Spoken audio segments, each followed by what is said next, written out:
Going live, going live, going live. You're live. What's up, everyone? Aaron Egler here with Cheesehead TV, coming to you live Thursday afternoon. The Packers are getting ready for the Bears. I'm getting ready to tell you guys about something special from Festival Foods. It's their holiday script. Holiday meal planning can be daunting. That's why Festival Foods wants to help you have a stress-free holiday. With their holiday meal planning guide and easy-to-use interactive table, you'll be able to relax with all your guests all season long. Looking to spend less time in the kitchen? No worries. From glazed ham and roasts to sides and desserts, Festival Foods heat and serve holiday dinners will wow your guests. Find everything you need at festfoods.com/seasons. That's festfoods.com/seasons. I'll tell you what, I'm going to be in the kitchen cooking up a little something special for Sunday morning, 9 a.m. People, it is happening. It is all happening. 9 a.m. Lambeau, Lot 1, Corey Banke, and myself throwing it down with all of you. That's right. Be there. The Cheesehead TV meetup, 9 a.m. before the Bears game. The drinks will be flowing. BYOB. And hey, maybe we'll take a big, huge group picture. If you want a one-on-one picture, I need to see the Cheesehead TV app on your phone, people. That's my new price of entry. I had a lot of people this weekend asking for pictures, and hey, I'm always happy to give one. But let me tell you, I want that Cheesehead TV app on your phone. How is everybody here in the comment section? Aaron, bro, I love you. Hope you're having a good day. Zach, I'm having a great day now that you said that you love me. I'm feeling the love. Man, you spend all day online, you get some not so rosy kind of sentiments sometimes, but it's always good to hear the love coming from the chat. Z is a motherfucking beast, says John Benson. You are right, John. There's a nice little nugget circling the internet this afternoon about Za'Darius Smith being the most double-teamed rusher in the league, in the NFL.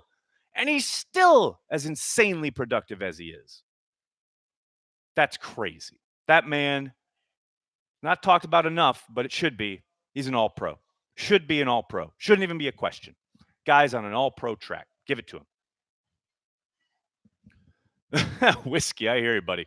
Thursday night has actually had some good games this year, but tonight, woof, no doubt. Yeah. What's crazy is you think about Lamar Jackson running all over that Jets defense, and I don't doubt that that's going to be the case. But then you think about the other side of things, and poor Sam Darnold. It's going to get ugly quick. Nicholas, love Banky to death, but the dude could use a Valium before transplants next time. Is this your first rodeo? Dude, I've been dealing with this for over a decade. Get on board, son. You're the one who needs to strap in when you watch Packer transplants. Hey, Corey ain't changing. He ain't changed in 10 years, man. Not going to change now. Only notification I allow is Cheesehead TV. That's what I like to hear, Dustin. Now you're talking some truth.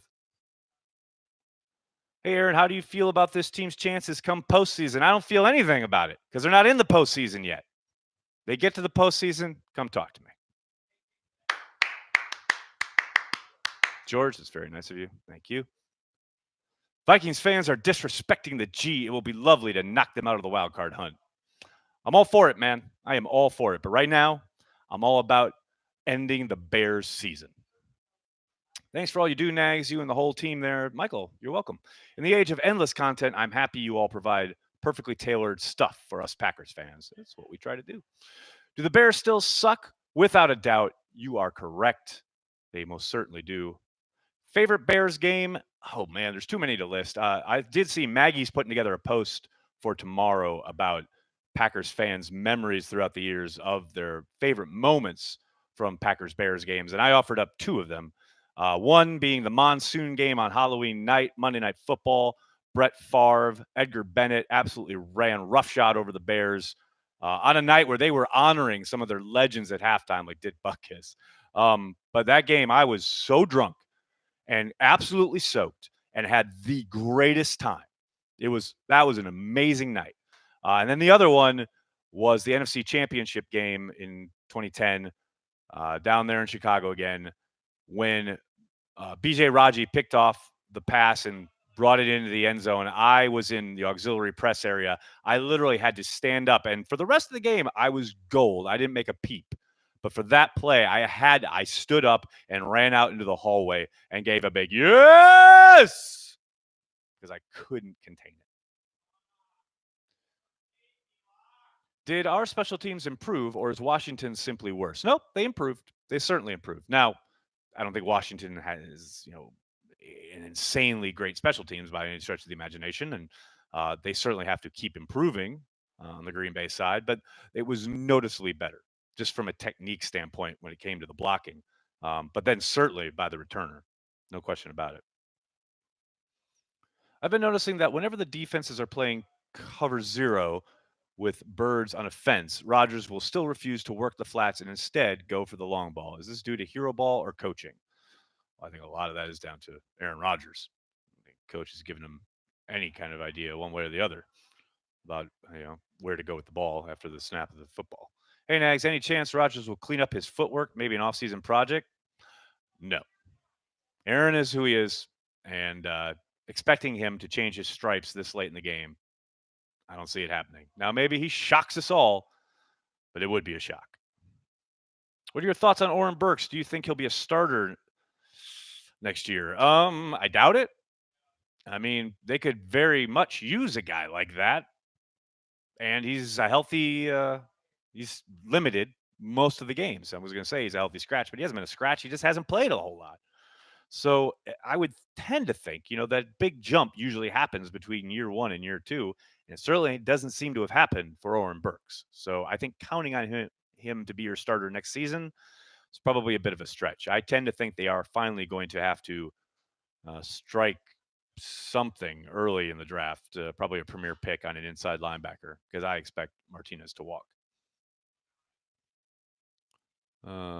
With so many people talking about Rodgers not throwing the check down, will that make him any less likely to do it? No.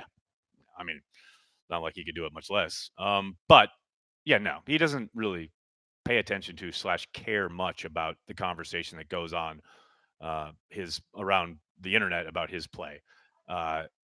Now, certainly he is aware of it, and he certainly knows about it, both because he consumes it on his phone and because PR tells him. But it doesn't change how he approaches the game or how he plays in any way, shape, or form. OBJ to the Packers. We made it. We didn't do it. We didn't talk about it one time last night, and I was pretty proud of that. It could happen. I don't think it will, but it could. Get to this offseason, make that call to the Browns, see what happens.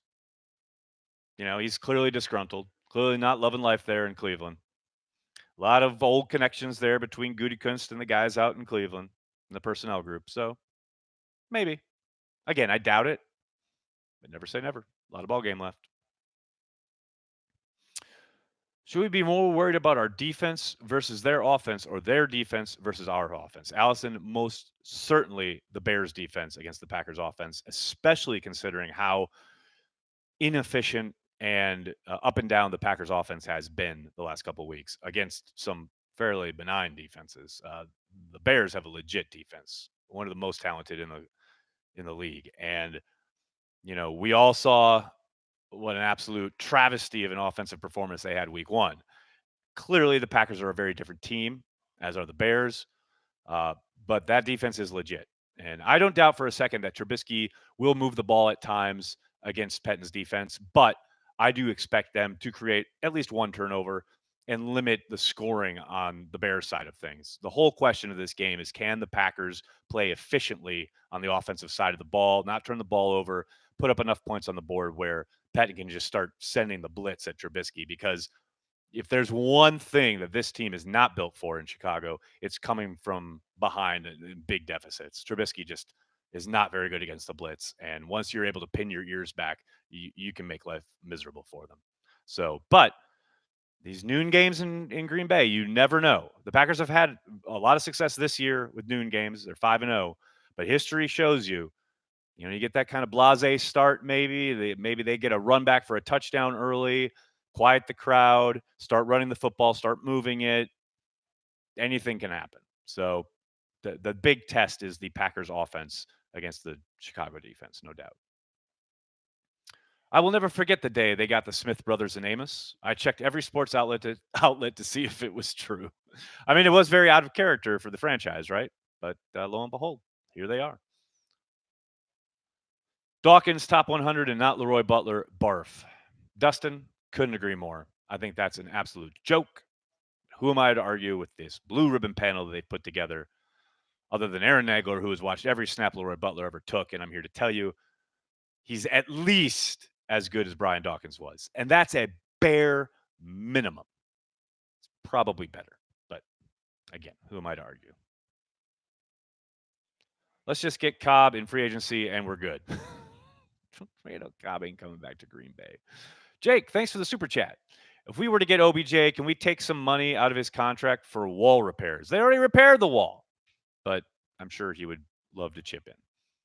I mean, yeah, there's problems with this team, but hey, after 2 years of meaningful December football is back, I'm excited. Josh, I completely agree. I mean, this time last year, we were watching Joe Philbin lead the squad through their paces down the last month of the season. I greatly prefer this. That's just me. Can Gary play inside linebacker? I doubt it. He's a pretty damn big guy to be moving around inside there. He's already started to learn a new position this year. You don't want to make him do another new position next year. No, he's coming along just fine. Butler's better than Palomalu. Totally agree. Totally agree, Travis. 100%. I love that you live in New York and call it the noon game. I'm in Denver, but it's the noon game for life. It just is, man. It's how I grew up. Now all the stuff we do for Cheesehead TV, this chat, transplants, or whatever, when I pub it, it's always Eastern time because that's where I am. But man, come on. Games at Lambeau start at noon, 3, 7, or 7:25 or 3:25 or whatever. But most importantly, those early games are noon games. Go to church, slip out of church early, maybe a little bit, get home. Maybe if you're lucky enough, you got tickets, get up to Lambeau, noon start. That was my youth. Only 8 likes, 100 watches on XNO last night. Give Leroy Butler some love. Hey, man, I just, tweeted out one of the clips from 5 Questions with Leroy Butler there over at Gannett. I ain't on the Gannett payroll anymore. I can only do so much. Podcast room, like, subscribe, Patreon. Thanks. Absolutely. This is the podcast room. I showed our patron subscribers the behind the scenes last night. It's coming along pretty nicely. Got Bart here. Pretty sweet. Do you think it would be wise to get the defensive tackle the Raiders let go? I think they're pretty much set in the rotation. They've got what they need. They just need to play Kiki more. That's my recommendation. John, why are you shouting? Just a hypothetical. If Pettin is out, who do you think is the DC? I have no idea. Pettin's not out. That is a total hypothetical. Nags, what's the worst Packers game you have ever seen? The game in Chicago back in 2000, was it 7? When it was insanely cold, absolute misery. From the moment Brett Favre stepped on the field, you knew he didn't want to be out there. Worst game I've ever witnessed from the Green Bay Packers. And that's living through the 70s and 80s. And I saw some damn ugly football in those decades. But that game in 2007, worst thing I've ever witnessed. And I think part of why it was so god-awful is because Mike McCarthy, as I've often said, the most stubborn coach in a league full of stubborn coaches, the most stubborn coach I have ever witnessed in my lifetime, kept running spread shit. You're literally in this horrific weather condition. The wind was so bad. Ryan Grant told this on Twitter the other day. The wind was so bad they wouldn't call false starts on wide receivers because the wind kept blowing them out of their stances. But there's Mike running spread, trying to make Brett throw the football. Good Lord. Free agent pickup tight end next season? Oh, man, I doubt it. They just drafted one. They got another one as an undrafted free agent last year who's doing pretty well in Tanyan. I mean, no more free agent tight ends. They got what they need in-house. Fail Mary is the worst. Yeah, it was bad, but Uh, you know, they were playing with replacement refs. It hardly even counts. The game against the Patriots when they had our plays knocked Favre out and broke Rodgers' foot. Yeah, that was the when the Packers did go to the league quietly about the Patriots taping the sideline. That's not often talked about because everyone remembers Spygate and the Jets, but the Packers actually informed the league before that all happened. The Pack started the season against the Bears and Vikes when the offense was, quote, new. Will these next two games indicate how far or not that the offense has come? I think there's some validity to that. It's hard to say with any kind of certainty just because of the fact that they are so week to week game plan oriented, as opposed to McCarthy, who this is my stuff, we're going to run it regardless. LaFleur and his guys really kind of burrow in and try to come up with new plans every week and new features and new wrinkles, etc. So some of it will say, yes, they've improved as game planners, designers, etc. But some of it will just be the nature of, okay, this is our second time around. What did we learn last time? What could be different this time? Blah, blah, blah, blah, blah. But I do think there's absolutely some validity to the idea of, okay, they absolutely owned you in week one. What have you learned along the way that could, you know, possibly help you this time around? Now, a big part of that is they will be playing at home this time. It'll be a lot easier to operate on offense, be able to hear signals, make adjustments, etc., which is something they absolutely had all sorts of trouble doing down in Chicago, and they couldn't block it up. Now, if they can just block it up on Sunday, they'll be miles ahead of where they started the season. Do I think Sterling Sharp will ever get into the Hall of Fame? Sadly, I doubt it. He absolutely should be. There is zero question the man is a Hall of Famer. All anyone has to do is go watch him, go watch his tape. He was a man among boys. But man, the Hall of Fame is such a joke. I have no faith in that group ever doing the right thing and getting Leroy Butler and Sterling Sharp in the Hall of Fame, both of who should have been in decades ago.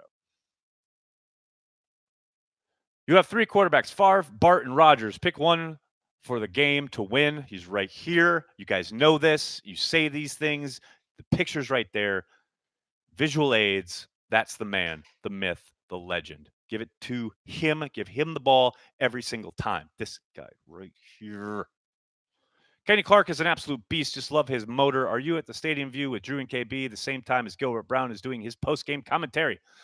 I don't know where Gilbert does his, but yeah, I'm at Stadium View as soon as I can, right after the game, getting back out of the press box. It takes a while, but yeah, right after the game, Stadium View in the back, and they have a kind of a banquet area. That's where we are. Roger Goodell is friends with Robert Kraft. New England will never get punished for cheating. What? Did you miss Spygate? Come on now. What are you watching the new? When are you watching the new Star Wars movie? I assume it will be a family viewing. This is the way. Allison, that is correct. Next Thursday night, me and my girls have tickets for the very first New York screening. I believe it's 6 p.m. Thursday evening. I can't wait. I'm actually missing the Live X holiday party for the new Star Wars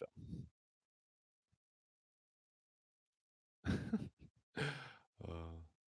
We going to be okay against the run? I think so. I think Nagy just likes to spread it out so much that kind of plays into Pet's hands. If Nagy ever buttoned it up and played power football, maybe the Packers would have an issue. But because of the nature of their offense, I think, they'll break some, but I think for the most part, the Packers will be okay. Vince Young is the greatest Packer QB of all time. Most accomplished in college, maybe. More of Danny Vitale against the Bears? Sly, I've given up hope. I've given up hope of LaFleur ever listening to me about Danny Vitale. His snap numbers keep going down. It's absolutely killing me. And Danny, to his eternal credit, is very, very, very cool about it. I talked to him in the locker room about it on Monday. I'm like, man, we got to get you on the field more. He's like, whatever they need, I'm here for it. He was very calm. And then we talked about Star Wars for 20 minutes. How do you think the weather will affect the game? I haven't seen a long-term forecast. I've just heard that it was cold. That's about it. I don't know. Is there supposed to be snow? Hold on. I'm going to check the weather for Green Bay, Wisconsin on Sunday. I love that Green Bay's already loaded into my thing here. Oh, that's right. There's snow on Saturday and then sunny on Sunday, but it's going to be biting cold, 19 degrees. Well, if there's no wind, it shouldn't be a problem. But if it's windy and cold, look out. That could be an ugly ass game. Should have got Jordy for one more year. God Lord. Does anyone remember that last year Jordy had in Green Bay? It was time, people. It was time to move on. What was this, Jason Wilde's alter ego here? Come on now. How much of an advantage does cold actually give the Packers in the playoffs? Depends who they're playing. If they're playing some of those dome teams, a little bit.